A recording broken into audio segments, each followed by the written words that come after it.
자, 이제 정청래, 장동익 대표 얘기 좀 해봤으니까 또 다른 빅샷들 얘기 좀 해보겠습니다. 바로 조국 후보 얘기 좀 해보겠습니다. 조국 혁신당 후보. 자, 차기 주자로 거듭날 수 있느냐?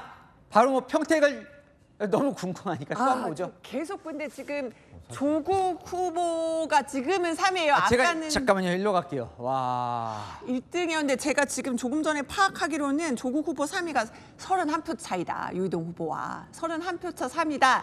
여기 둘도 지금 보면 지금 여기도 요 차이- 0.1인데 네, 그래서 지금 보면 지금 이 순간에 이 수치인지 모르겠습니다만 지금 계속 실시간으로 돌아가고 있잖아요.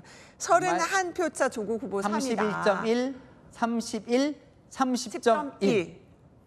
야, 근데 이거 지금 이제 조국 후보 얘기를 하고 있으니까 야, 근데 이래도 어쨌든 3위 후보라니까 확 그냥 그죠? 야, 어떻게 표가 이렇게 지금 황교안 후보 얼마예요? 4.5%. 조금 올랐네요. 그죠? 0.5%는 올랐죠. 4에서 조금 올랐네요.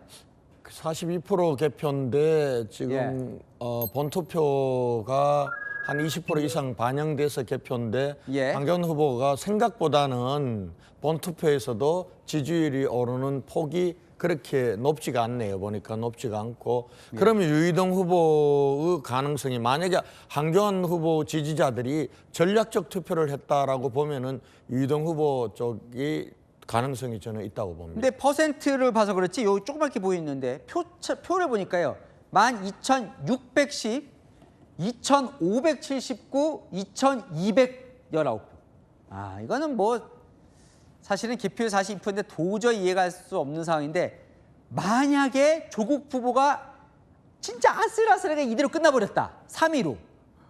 그러면 어떤 일이 박성준 의원님 벌어지는 겁니까? 조국 후보. 엄청난 타격인 거죠. 선거에서. 타격이죠. 예, 선거는 기본적으로 승리해야 되는 거 아니겠습니까? 예. 2위라고 하는 것은 의미가 없는 거고 네. 또 조국 대표가 그리고자 하는 어떤 정치에 있어서의 어떤 활로에 큰 타격을 받는 거기 때문에 이 선거 결과가 미칠 파장은 조국 대표만이 아니라 여권 지형에 있어서의 진보 진영, 특히 예. 조국 혁신당의 위상이라고 하는 부분이 매우 타격이 있는 거기 때문에 추후에 정치 활로가 상당히 막히게 되는 것이죠.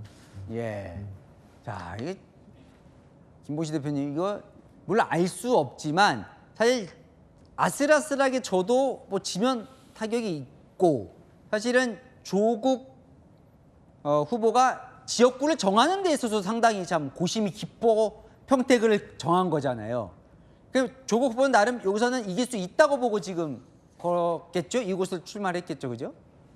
그렇겠죠. 그런데 제가 봤을 때는 그러면 범여권으로 분류됐던 민주당, 조국혁신당, 진보당 세 개 정당이 전혀 서로 정책 협의를 한다든지 서로 단일화를 논의하지 않았던 것 이거에 대해서 서로 책임을 묻고 하지 않을까 하는 생각이 듭니다. 조국 후보 같은 경우에는 여기서 지면 예. 이제 국회 입성하는 게 실패하니까 물론 어마어마한 타격이 있는 건데요. 그렇다고 해서 유이동 후보 또 김영남 후보, 김영남, 유이동 둘 중에 한 명이 됐을 때 유이동 후보가 되면 그러면은 정말 이 평택을은 갈갈이 찢어진 여권 덕에 뭐라고 해야 될까요? 예. 보수 야당 후보가 되는 꼴이 되니 그러면 이 여권 후보들 모두에게 어떤 책임이 돌아가게 될 것이고요.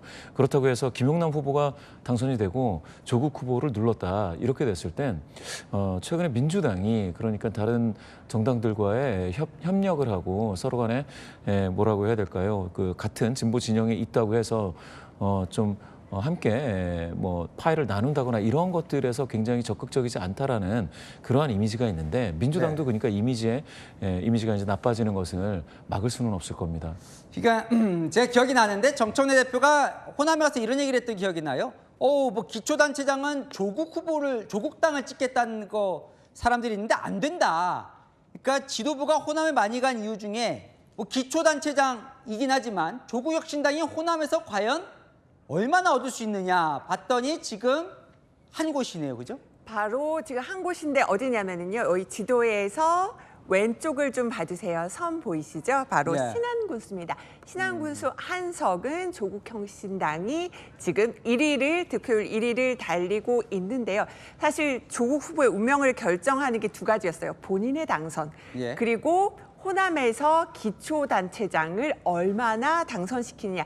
이것이 어떤 조국 후보의 어떤 정치적 운명을 결정하는 두 가지 잣대였는데 일단 현재로서는 지금 1위를 달리고 있는 곳 지금 전남의 신안군수 이거 한 곳으로 파악이 되고 있습니다. 야, 그러면 권현주 의원님? 사실은 저기 뭐 만약에 민주당 김용남 후보가 안 되면은 예. 민주당이 공천 잘못한 거죠. 예. 뭐 사석 작전 하려고 김용남 한 건 아닐 거 아닙니까? 그런 면인데 저는 그걸 떠나서 예. 과연 조국 당선되는 게 정의로운 것인가? 예. 아니 다른 것도 아니고 입시 비리로 예. 징역 실역 2년을 받았잖아요. 고법에서 2년 받고 네. 그리고는 조국 혁신당 만들어서 22대 국회에 입성을 했습니다. 결국 대법원에서 확정 판결 받아서 국회의원 배지를 반납했습니다. 네. 근데 사실은 지금 정상적으로 가면은 아직도 감방에 있어야 될 뿐 아닙니까? 그런데 형기의 절반도 못 마치고 지금 사면 복권으로 다시 나와서 그것도 22대를 기다리는 거다고. 22대 국회에서 다시 지금 국회의원 하겠다고 나오는데 평택을 주민들이 국민들이 저걸 당선시켜준다 그러면은 예. 우리 정치가 이게 정의로운 겁니까? 저는 그런 면에서 조국 후보는 나온 것 자체가 잘못이라고 봅니다. 예. 어디를 가나. 그리고 당선되면은 저는 대한민국의 정의는 땅에 떨어진다고 봅니다. 네, 알겠습니다. 지금 접전이라고 하는 곳이 새로 들어왔다고 하는데요. 어딜까요? 이남희 선임 기자? 네, 바로 대구시장입니다. 계속 저희 중계할 때마다 접전이었는데 더 좁혀진 것 같습니다. 지금 14,045표 차인데요. 지금 김부겸 후보 50.9%대 지금 추경호 후보 48.0%. 처음에 이제 사전 투표가 먼저 개표를 하고 본투표 개표가 더 이어지고 있는 상황이잖아요. 네. 지금 두 후보가 격차가 주면서 지금 접전 벌이는 상황입니다. 네. 권현주 의원님 뭐 하실 말씀 없으시고요? 예, 그러니까 지금 개표 37.2%에 예. 1.9% 차로 좁아졌잖아요.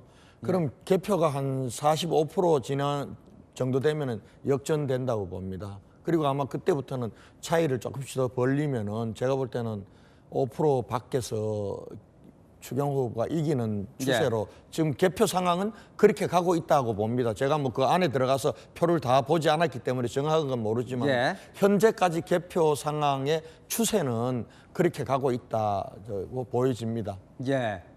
잠깐만, 아까 박선주 후보님. 네네. 근데 사실 조국 후보 한 얘기 하나만 좀 궁금해서. 네네. 사실은 이제 그 전에 합당하냐 마냐 또 얘기가 있었잖아요. 네네. 만약에 지금 결과대로 조국 후보가 당선이 안 되고 호남에서 뭐 조국 혁신당 한석이든 뭐 이렇게 적게 얻고 그러면 합당은 어떻게 되고 이후에 조국 후보는 어떻게 될 것 같으세요? 아니, 이제 합당 논의는 지금 잠정적으로 이렇게 상당히 좀 어려운 국면에 와 있는 거고요.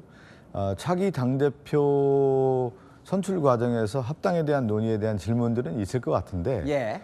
지금 시점에서 합당 얘기를 한다라는 것은 좀 맞지 않는 것 같고 맞지 시점에서 않다. 맞지 않고 근데 그냥 흐름으로 봐서는 합당이 만만치는 않은 것 같아요. 선거가 끝나도. 예.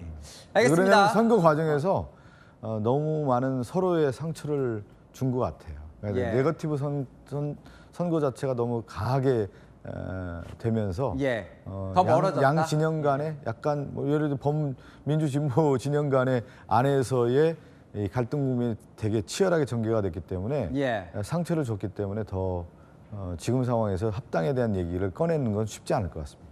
알겠습니다.